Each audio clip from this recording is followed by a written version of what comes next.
You're watching 48 Fastcast. Good afternoon on this Thursday. I'm Margot Gray with your 48 Fastcast. This is our digital version for your top headlines in a short condensed newscast.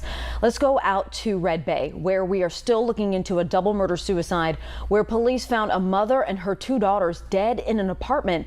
This happened on Eugenia Nixon Circle, which is part of the Red Bay Housing Authority. 48 News had the only reporter on the scene last night. We brought that to you as breaking news at 10 after police say they found Teresa Sappington and her two daughters, Leah Moody and Derek Moody, dead.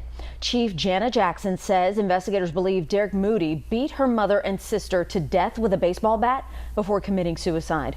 48's Kelly Neese is in Red Bay. She's been out beating the pavement trying to get more details from neighbors, getting a picture of what happened here, maybe a possible motive. We'll have that for you at the top of the 4 o'clock newscast.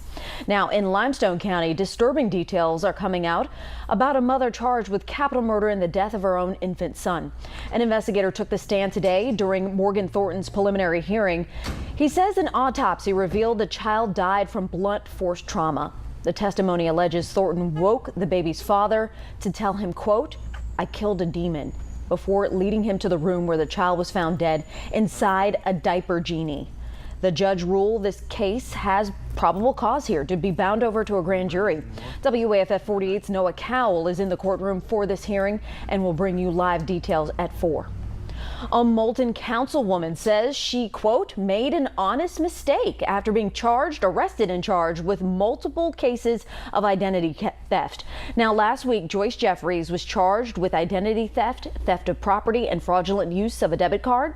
Investigators say Jeffries used the victim's credit card without the owner's approval to withdraw nearly $6,000. Those credit cards came from the victim's mailbox. According to our news partners over at the Decatur Daily, she said she used the cards to help a friend with a mission work in Syria, where she bought Bitcoin to send overseas and never pocketed a dime of it. Jeffries says she will plead guilty to fraudulent use of credit cards, but not to identity theft or property theft. A very good end of the week here as we get closer to Friday, inching closer to the weekend. And your Thursday's a hot one out there. Temperatures reflect that with a lot of 90s today. We did not hit 90 yesterday because we had clouds and rain. Today we had more sunshine. It's 94 in Decatur, 92 in Huntsville, and 90 in Russellville, 90 in Scottsboro. Feel like temperatures are approaching that 100-degree mark. And we knew that if the rain would hold off through the afternoon, we'd have a chance to heat up. And that's certainly how this has played out because the rain coverage is minimal. We have one little spotty shower in Lauderdale County. That's all I can find right now. I do think that there'll still be a few showers probably along the Tennessee-Alabama state line as we go into the next couple of hours, but I don't think the coverage will be all that impressive. More of you will likely stay dry than get wet, and you'll just sweat a lot. Temperatures will hold 90 until the evening, drop back into the 70s tonight, and not much rain in the forecast for Friday and the weekend. In fact, it's going to get even hotter and more humid. We'll take a look at your forecast for the next 3 days coming right up. Well, the matchup for the 2025 Rocket City Classic announced today. Find out who will be facing off against each other on the court when we come back.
All right, heads up, basketball fans. We now know who will take part in this year's Rocket City Classic at the VBC. The Alabama Crimson Tide will square off against Kennesaw State Owls on Sunday, December 21st. So this game will serve as a homecoming for Kennesaw State head coach Antoine Petway, who played for Alabama and was an assistant coach under current Crimson Tide head coach Nate Oates.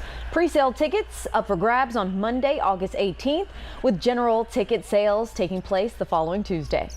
Now, your 48 First Alert weather forecast with meteorologist Jeff Denoyer.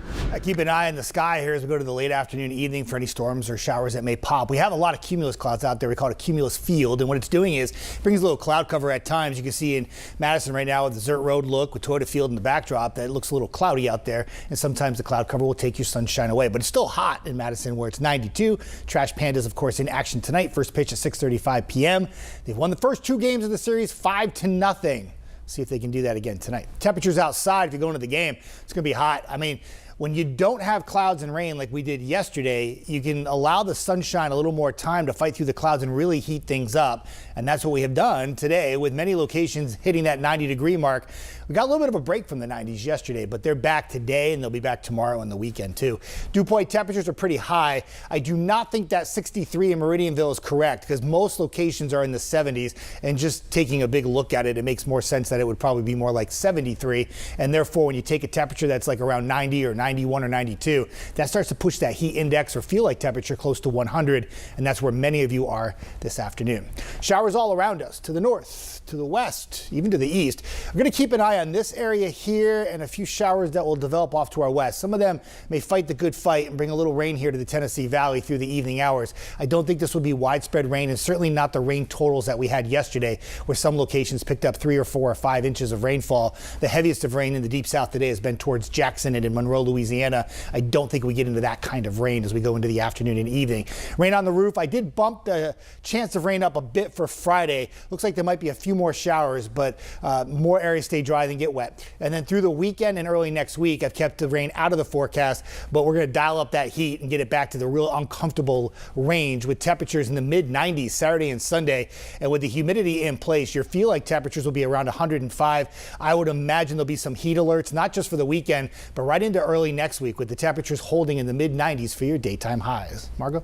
Heard him. He said heat alert, so there's your warning now. That'll wrap up today's 48 Fastcast. Don't leave yet, because Before the 4 with AJ Weiss is coming up. And then join us on TV at 4, 5, 6, and 10 as we bring you the latest from across the Tennessee Valley. Thanks for watching, and I hope you have a good afternoon.